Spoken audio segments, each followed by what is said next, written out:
Salimia hapa nisingerudi. Sasa nimerudi. Na usikilize.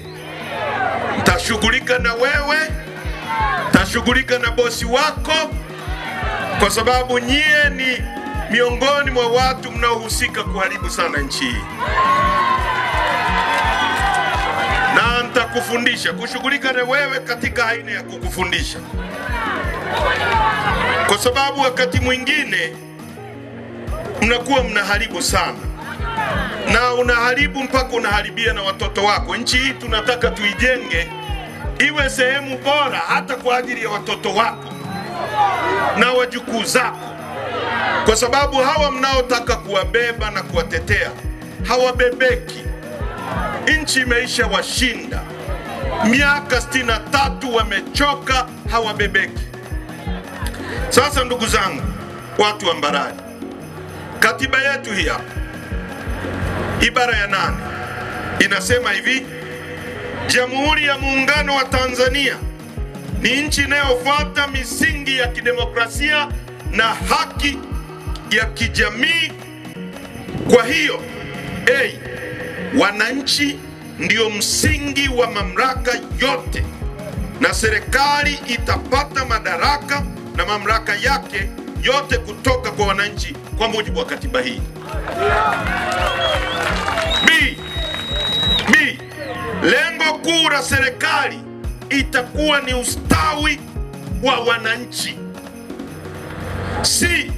Serikali itawajibika kwa wananchi. Na D. Wananchi watashiriki katika shughuli za serikali yao kwa mujibu wa masharti ya katiba hii. Sasa tuanze na namba 1. Inasema hivi: msingi wa mamlaka na madaraka yote ni wananchi. Kwamba nyie, huyo OCD, mamlaka ulionayo ni wananchi hao. Ndio wamekaimisha kwako. Na lengo la serikali itakuwa ni ustawi wa watu, ustawi wa wananchi. Kustawi maana yake nini? Kukufanya uwe na maisha bora zaidi. Ndio maana ya ustawi. Na D, serikali itawajibika kwa wananchi, kwamba wananchi wakisema tunaenda kushoto, serikali inapaswa kwenda kushoto, kwa sababu wenye nchi wamesema hivyo. Sasa ukisoma ibara ya 26 kiri kuhusu watu, imefanya vijana wetu kuwa maskini. Wanaishi kwa kufanya betting, kana kwamba hatuwezi kuwa na akili ya kutengeneza uchumi miongoni mwetu. Mwalimu Nyerere aliacha viwanda vya tairi. General Tyres ilikuwa inazalisha tairi za magari miaka ya 70. Tunatengeneza betri za magari ya Yuasa. Tunatengeneza betri za tochi. Leo miaka 63 kuna bodaboda kila kijiji na kitongoji. Tuna bajaji. Hatuwezi kutengeneza tairi za bodaboda. Pesa inatoka Mbarali, Ubaruku, inakwenda Guangzhou, China, kuagiza tairi na kwenda kutengeneza ajira kwa Wachina, ambayo ingekuwa hapa ingewatengenezea ajira kwa watoto wenu. Mtatengenezaje huo uchumi? Inawezekanaje? Nchi ya ajabu. Alafu tukizungumza haya mnatutisha na mabunduki, mnataka kutuua. Tumesema nini kibaya hapa? Katiba yetu inasema tulinde uchumi wa nchi yetu. Tumeharibu nini hapa? Tulikuwa Ruvuma, tumekutana na maelfu ya maroli yanabeba makaa ya mawe, yanasafirisha utajiri wa watoto wetu, yanapeleka India, yanapeleka China. Watoto wetu wanabaki maskini, tutabaki na mashimo hapa. Rais Samia ameingia, amekuta tuna bandari. Bandari ni mrengo wa fedha. Bandari tunazungukwa na nchi 8 landlocked: Malawi, Kongo, Zambia, Rwanda, Burundi, Uganda. Ili mtu aendeshe gari Kongo, mnaona zinapita hapo kwenye barabara yenu, zimetoka Kongo. Ili mzigo utoke Kongo uende China au mzigo wa Zambia, lazima upite kwenye bandari yetu. Mungu ametupa maji bure. Maji yako pale bure. hayaishi leo wala kesho. Unachohitaji ni kujenga gati. Gati ni kama stendi, ili zile meli zikija zisimame pale. Mkongo akiua mtu, akiiba, akinunua greda, inapita kwenye maji yaliyokupa Mungu bure. Wewe pesa umeingiza, wewe unaingiza pesa, mlango wa pesa bure. Tunazungukwa na nchi 8 landlocked, kwamba leo sisi watu milioni 63 hatuwezi kuendesha bandari. Tumezikabidhi kwa Dubai. Dubai mwaka 61 ilikuwa na watu 70,000. Dubai ni jangwa, watu walikuwa wanatembea miguu peku, wanaokota tende. Wamevumbua pipa la kwao la kwanza la mafuta mwaka 69. Sisi mwaka 63 tuna chuo kikuu. Dubai hawana hata shule mwaka 63. Leo wako milioni 3. Sisi tuko milioni 63.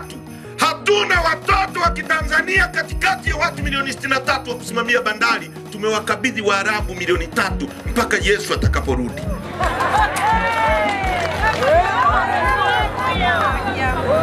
Tukisema tunaongozwa na watu wasiokuwa na fikra, tunakosea. Tunasema ukweli. Wanauza utajiri wa watoto wenu. Umaskini wenu ni wa kutengeneza. Hawa watu wanaokabidhi bandari kwa Waarabu hawawezi kukusanya mapato. Wanakuja kumwonea mama anayelima kwa jembe la mkono, anasubiri mvua miezi 3, anasubiri kuvuna mpunga. Mnakuja kumpa ushuru. Mmerogwa nyie, sio bure. Sikilizeni Mbarali, sikilizeni. Sisi Mwalimu Nyerere ametujengea uwanja wa ndege wa KIA, Kilimanjaro International Airport, na uwanja wa ndege wa kimataifa wa Dar es Salaam. Kila mtalii akitua pale analipa dola 55 kwa kutumia uwanja wetu. Akiwa anaondoka analipa dola 55, dola 110. Dola 110 ni shilingi 300,000. Wanaingia watalii milioni 1,500,000 kwa mwaka. Uwanja upo, ulishajengwa. Ukitokea Nyufa urekebishe, ukitokea Kigai kimebomoka kama nyumbani kwako. Watu watue pale, wakulipe pesa. Eti hiyo nayo hatuwezi, tumeikabidhi serikali ya Oman.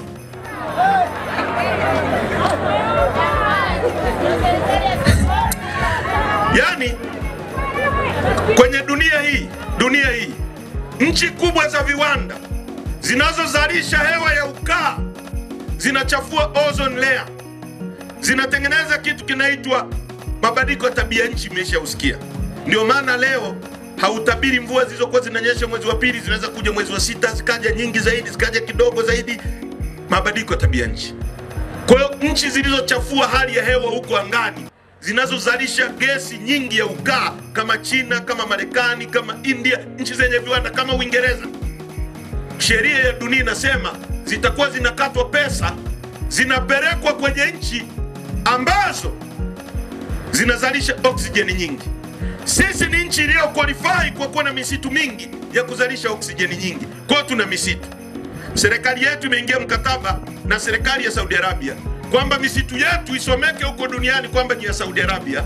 Saudi Arabia ndio wakusanye pesa, alafu watugawie sisi. Alafu watu wanaofanya maamuzi ya hovyo ya kijinga namna hii wanakuja kuhangaika na mama wa Ubaruku wa Mbarali kumuomba shilingi 200-300 kwenye gunia la mpunga. Tukisema haya wanatuchukia, wanatutisha. Na wanaotutisha, mimi nimesoma kitabu cha Jamari Rwambo, alikuwa RPC. Anaeleza jinsi alivyomaliza uRPC wake na jinsi maRPC wanapomaliza wanateseka. Ni askari, ni ndugu zetu. Acheni haya mambo. Hakuna miongoni mwenu anayelipwa hela ambayo mimi nimewahi kulipwa. Mimi nilikuwa mbunge, mshahara milioni 12. Posho kwa siku 420. Tunachotaka ni kuwabadilishia hata nyie maisha. Tunaelewana vizuri ndugu zangu? Hatuna shida yoyote na mtu yoyote. Tunahitaji rasilimali za nchi yetu zitumike kwa ajili yetu. Leo Lissu anasema haya, wamemfungulia kesi ya uhaini, treason. Rais Samia tulikutana naye Ikulu na mimi nilienda tarehe 20 mwezi wa 5. Nilikuwa miongoni mwa watu 5 wa chama chetu walioenda kuzungumza naye. Akasema yaliyokuwa yanajitokeza chini ya mtangulizi wake hayatajirudia chini ya utawala wake. Tupate wabunge watakaowajibika kwenu. Tupate siku tukiingia madarakani kesho yake tutafumua ujinga wote huu na mtapata haki katika rasilimali zenu. Hatutachaji watu maskini kodi, tutafuta kodi za ushuru, tutachaji makampuni makubwa. Sisi tuna rasilimali.